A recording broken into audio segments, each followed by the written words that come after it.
Alors aujourd'hui, comme je vous ai promis dans la dernière vidéo, on va voir ensemble pour établir tout le budget mensuel avec les revenus, les éventuelles dettes, crédits, découverts, les dépenses fixes.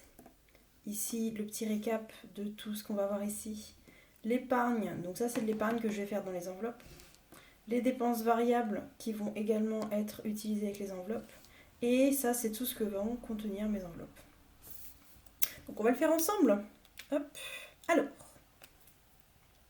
pour ce qui est du salaire, étant donné que je viens de commencer une formation de reconversion professionnelle, je suis au chômage. Donc c'est Pôle emploi qui me paye pendant toute la formation. Donc je n'ai pas réellement de salaire. C'est-à-dire que Pôle emploi, alors là je viens juste de commencer, je suis tout juste au chômage. Donc j'ai ce mois-ci encore un petit peu de carence. Donc là je ne vais pas toucher mon revenu Pôle emploi en entier, mais seulement une partie. Donc 856 euros. 856 euros. Hop. Donc je le note ici. Ensuite, pour compléter ce mois-ci, heureusement j'ai eu un solde de tout compte qui est quand même assez conséquent. Donc pour compléter les revenus Pôle emploi et aller au même niveau que ce que je vais toucher le reste du temps, je vais rajouter 300 euros depuis mon compte épargne livré. Ensuite, pour ce qui est de la participation aux charges variables, aux dépenses, tout ce que je mets dans les enveloppes en fait. Mon conjoint, lui, va me donner une partie en espèces. Et donc ce montant s'élève à 510 euros. Donc c'est sa part de l'épargne et des charges variables. Donc ça nous fait un total de 1666 euros. Je remplirai la petite case réelle une fois que j'aurai démarré, donc c'est-à-dire dimanche ou peut-être lundi. Ensuite, pour tout ce qui est crédit et dette, alors, j'ai pas de découvert, donc ça c'est top. Pour ce qui est des crédits et dettes, donc il y a évidemment le crédit maison. Alors là, ici, je vais noter seulement ma part à moi, parce qu'après, mon conjoint, lui, va faire son virement depuis son compte vers le compte commun. Donc là, je vais vraiment marquer que ce que moi je dois, donc c'est la moitié de la vraie somme. Donc pour la maison, le crédit maison, ma part s'élève à 468 euros, donc c'est la moitié du prêt. Ensuite, donc j'avais un crédit conso, sauf que ce crédit conso, je me suis arrangée avec ma mère de manière à ne plus avoir à payer d'intérêt. Donc du coup, le crédit conso a été soldé, mais je dois du coup cet argent à ma maman. Donc ça reste quand même un crédit. Pour l'instant, je lui verse 100 euros par mois.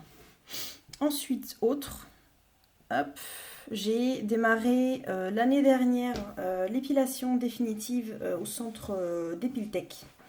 Il me reste, il me semble, encore 4 mensualités de 107 euros. Heureusement, c'est bientôt fini.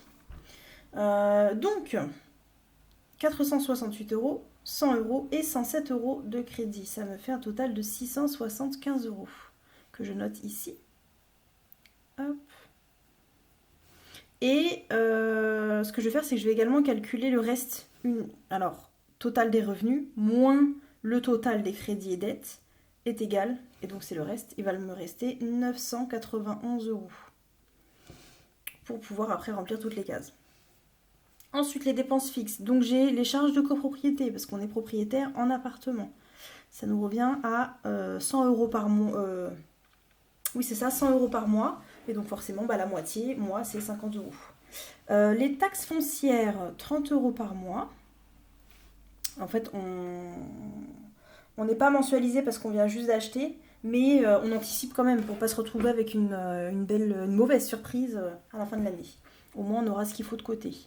Taxe habitation, c'est à peu près la même chose, donc 30 euros par mois. Les frais bancaires, ça c'est les frais de tenue du compte joint. C'est à peu près 4 euros, donc du coup, moi je mets 2 euros. Pour EDF, 63 euros, même si je suis persuadée qu'on va se retrouver avec une très mauvaise surprise à la fin de l'année.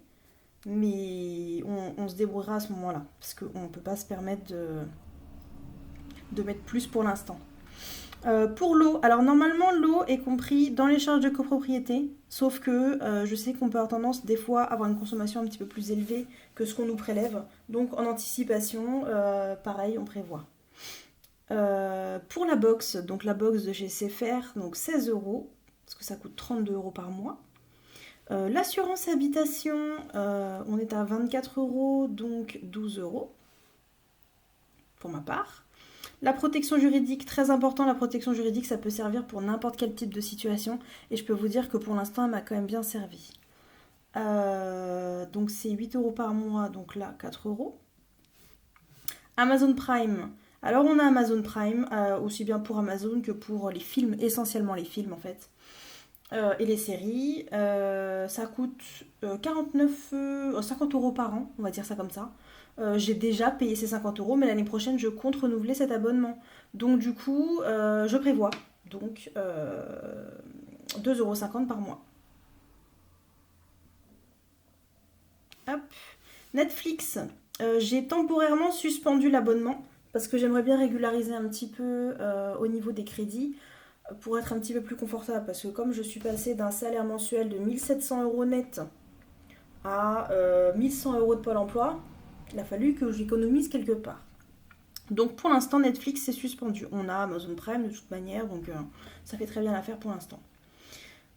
Spotify, hein, écoutez, on peut pas s'en passer. On a essayé, mais on est revenu dessus très naturellement. Donc en fait, on a l'abonnement à 13 euros par mois parce qu'on a le pack duo, parce qu'on l'écoute tous les deux et tous les deux en même temps, on écoute des musiques différentes.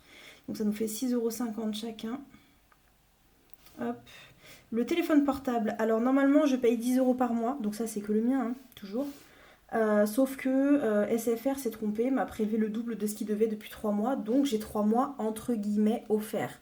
C'est-à-dire que pour rembourser les 30 euros que j'ai trop payés, et ben les 3 prochains mois à 10 euros ne me sont pas prélevés. Donc ce mois-ci, je n'ai rien. L'assurance auto, eh ben écoutez, je viens juste de changer d'assurance auto et comme j'ai rejoint celle de mon conjoint, j'ai le premier mois offert. Donc encore une fois, ce mois-ci, je n'ai rien du tout. Et la mutuelle, je suis sur la mutuelle de mon conjoint, donc bah pareil, rien à payer. C'est pratique. Donc le total, on est à, si je ne me trompe pas, 236 euros. Encore une fois, je vais prendre le total qui est ici, donc 991. Et je vais déduire les 236 euros pour savoir combien il me reste pour remplir les autres cases. Donc il va me rester 755 euros. Hop. Avant d'établir mon budget épargne, ce que je fais, c'est que je fais d'abord mes dépenses variables. Et ensuite, ce qui me reste, je vais le répartir.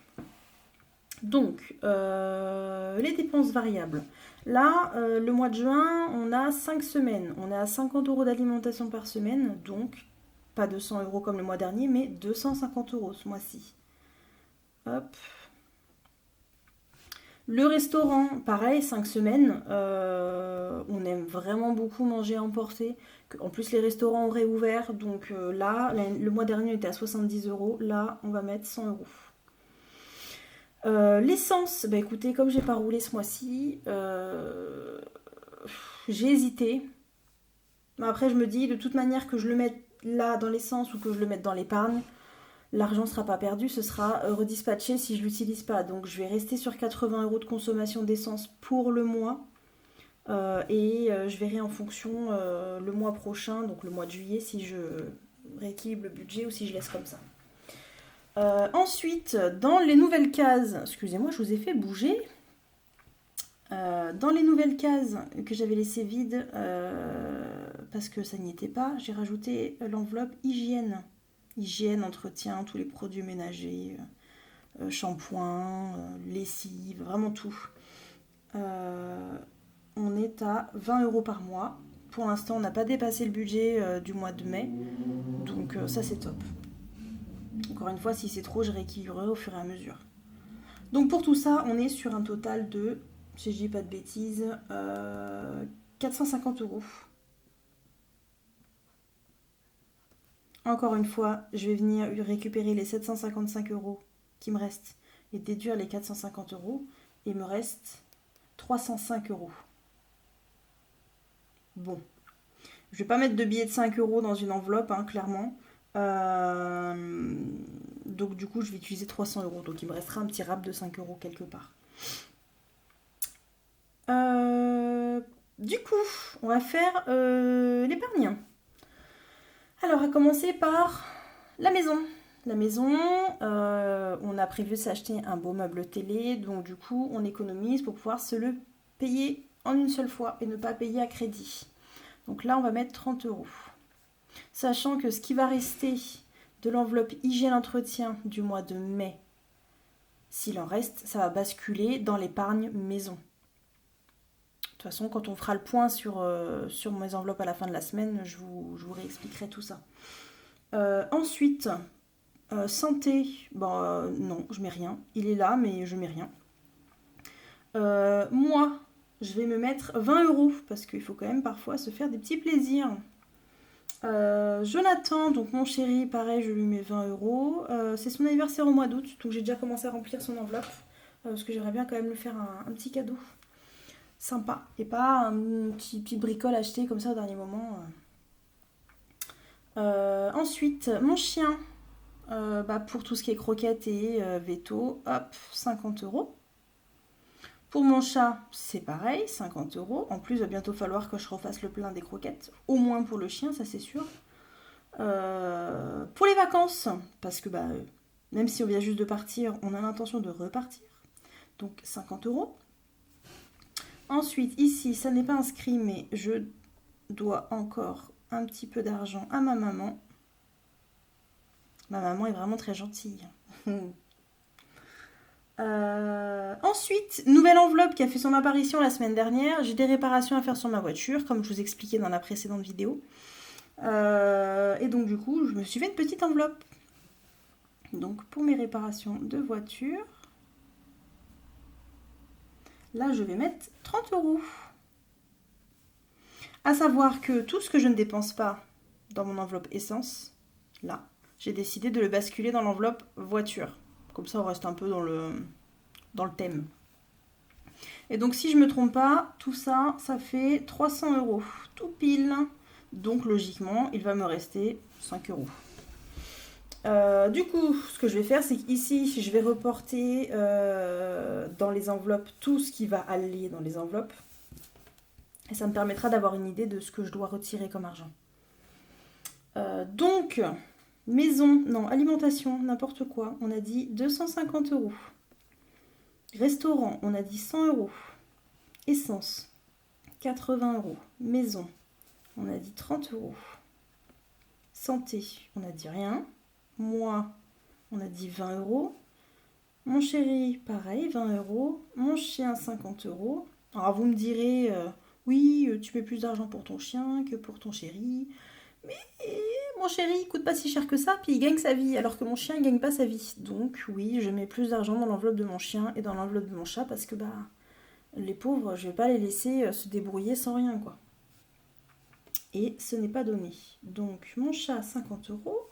Les vacances, 50 euros aussi. L'enveloppe de ma maman, on a dit donc 50 euros. L'enveloppe de la voiture, 30 euros. Et on a oublié l'enveloppe hygiène. On a dit 20 euros.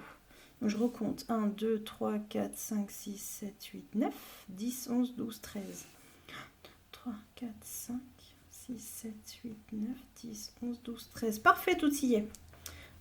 Et pour terminer, alors ça c'est vraiment propre à chacun, hein. Pour pouvoir avoir les montants en un seul coup d'œil, je vais les reporter ici. Donc ici on a les revenus.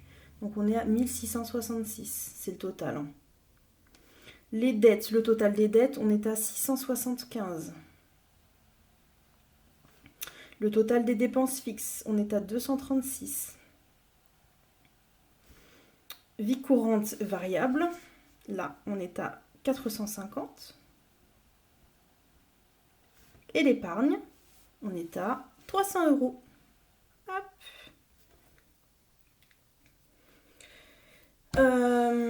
J'ai l'une d'entre vous qui m'a laissé un commentaire et que j'ai avec grand plaisir aidé à établir un budget pour qu'elle puisse y retrouver un petit peu plus facilement.